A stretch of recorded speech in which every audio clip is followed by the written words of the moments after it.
காரைக்காலில் பேருந்துக்காக வெயிலில் காத்திருந்த கர்ப்பிணி பெண் தனது காரில் பாதுகாப்பாக அழைத்து சென்று வீட்டில் விட்ட மாவட்ட ஆட்சியருக்கு குவியும் பாராட்டு. புதுச்சேரி மாநிலம் காரைக்கால் மாவட்டத்தில் சுனாமி நினைவு அனுசரிக்கப்பட்டது.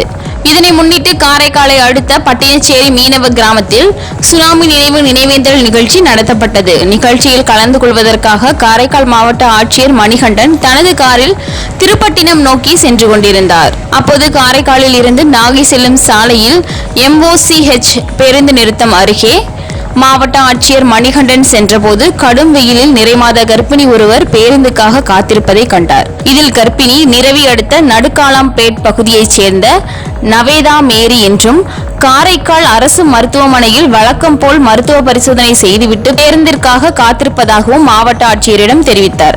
இதனை அடுத்து தனது காரில் ஏறும்படியும் தனது வீட்டில் விட்டு விடுவதாகவும் கர்ப்பிணியிடம் மாவட்ட ஆட்சியர் மணிகண்டன் தெரிவித்தார். கர்ப்பிணி பெண் என்பதால் மிகவும் மெதுவாக காரை இயக்க சொன்ன மாவட்ட ஆட்சியர் மணிகண்டன் பத்திரமாக நவேதா மேரியை வீட்டில் இறக்கிவிட்டார்.